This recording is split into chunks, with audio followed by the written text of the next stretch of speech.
Bien, bonsoir Olivier. Vous avez fait vos comptes, la taxe 75% à la vécu, c'était une des mesures phares annoncées par François Hollande. Bon, si je vous dis fausse promesse. En tout cas, mal préparé. Voilà, peut-être François Hollande était-il sincère au moment où il l'a formulé, mais mal préparé.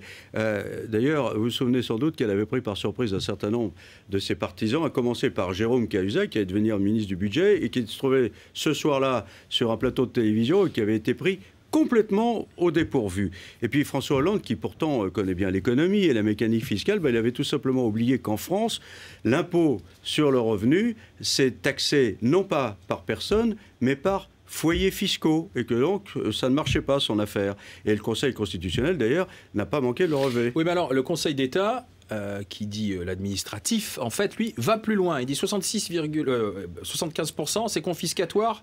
Il faut donc plutôt un taux à 66,66. Alors, ce qui amène Jean-Luc Mélenchon à dire que le Conseil d'État fait une invention bourgeois. Oui, écoutez, c'est une formule polémique, mais enfin, sur le fond, il n'a pas tort. Parce que pourquoi 66,66%? Je vous le demande.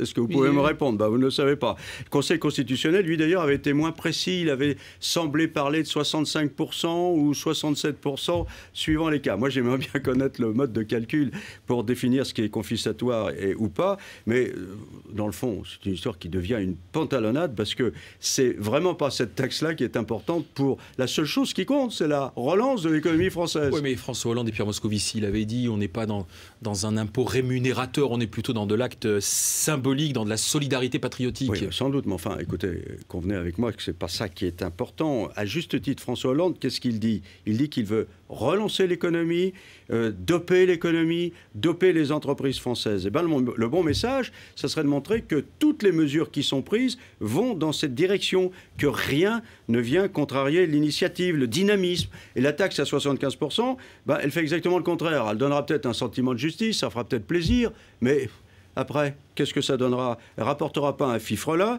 elle donnera l'image d'un pays qui se barricade derrière des réglementations idéologiques sans portée concrète. François Hollande avait annoncé durant sa campagne électorale une grande réforme fiscale. On avait parlé d'une fusion de l'impôt sur le revenu et de la CSG. Où en est-on? Est-ce que ça avance? Si on lit le programme de François Hollande, honnêtement, il a déjà accompli une bonne partie de cette réforme. C'est vrai que ça se traduit souvent par des hausses d'impôts, mais ça, alors, il avait bien prévenu les Français. Tout le monde le savait. Mais pour ce qui concerne la simplification, c'est vrai qu'elle n'est pas là.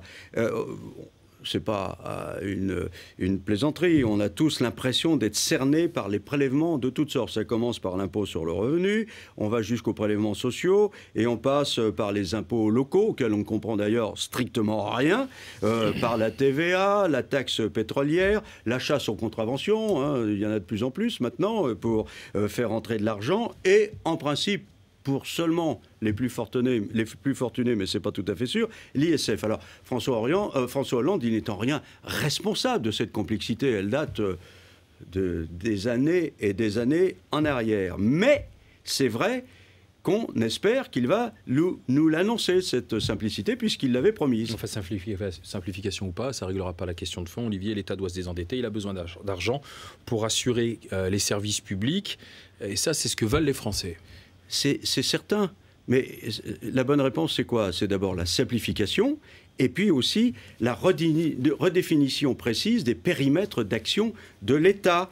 Et tout ça, si on voyait plus clair, ça modifierait le climat. L'immense majorité des Français comprend en fait qu'il faut payer des impôts. Et peut-être l'immense majorité n'est-elle pas contre cela? Parce qu'on voit bien que le pays est en difficulté et qu'il faut que l'État trouve de l'argent et que les services publics fonctionnent. Mais ce que veulent les Français, c'est de savoir où ça va et à quoi ça sert. Et répondre à ces deux questions, ça serait certainement beaucoup plus efficace que de nous amuser avec ces 75% qui ne servent à rien, qui amusent tout simplement la galerie.